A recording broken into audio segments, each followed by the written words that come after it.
Աստված հավատարիմ է։ Դեյվիդ Վիլկերսոն, օր մայիսի 15։ Ճգնավոր ծովախեց գետինը։ Դավիթ թագավորը հոգնել էր իր պայքարներից։ Նա այնքան հոգնած էր հոգով, այնքան լի խնդիրներով, որ ձգտում էր խաղաղության և անվտանգության փախուստի մի վայր։ Ով թեթև ունենայի աղավնիի պես, որ թրջեի և հանգչեի, ահա կփախչեի, կհեռանայի, անապատում կկենայի, կշտապեի, որ ինձ համար ապաստան գտնեմ փոթորկալից քամիիցը և մրրիկիցը։ Սաղմոս 55-րդ գլուխ 6-8 խոսքեր։ Բնության դասը ցույց է տալիս, թե ինչ է պատահում, երբ մենք փախչում ենք պայքարից։ Ծովախեցգետինները արարածներ են, որոնք ապրում են դաժան վտանգավոր միջավայրում, ատամնավոր ժայռերի մեջ։ Ամեն օր նրանց այս ու այն կողմ են շպրտում ալիքները, և բոլոր կողմերից հարձակվում են ավելի խորը ջրերից եկած արարածներ։ Նրանք անընդհատ պայքարում են իրենց պաշտպանելու համար և ժամանակի ընթացքում զարգացնում են ամուր-պատյան և հզոր գոյատևման բնազդներ։ Հետաքրքիր է, որ ծովախեցգետինների ընտանիքի որոշ անդամներ, որոնք հայտնի են որպես ճգնավոր ծովախեցգետիններ, հրաժարվում են կռվելուց։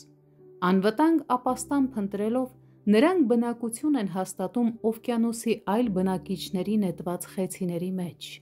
Նրանք նահանջում են մարտից և ապաստան գտնում պատրաստի տներում։ Սակայն ճգնավոր խեցգետինների ապաստարանները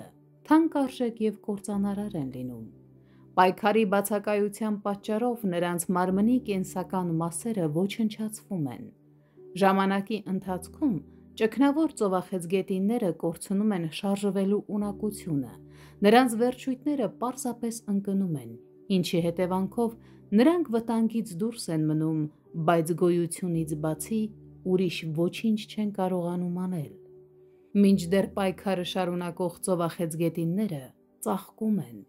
Նրանց 5 զույգ ոտքերը մսոտ և ուժեղ են դառնում հզոր մակընթացություններին դիմադրելու շնորհիվ։ Նրանք սովորում են թաքնվել գիշատիչներից, սողոսկելով ժայռերի տակ։ Բնության այս օրենքը պատկերում է հոգու օրենքը։ Որպես հավատացյալներ մենք անընդհատ ալիք առ ալիք տատանվում և դժվարին հարվածների ենք ենթարկվում։ Բայց երբ մենք պայքարում ենք հավատքով, մենք ավելի ուժեղ ենք դառնում։ Մենք նաև սովորում ենք ճանաչել սատանայի խորամանկությունը, երբ նա այն գործածում է մեր դեմ։ Տեր Հիսուսին վստահելով, մենք գտնում ենք իսկական ապաստանը, և դա ժայռի խոռոչում։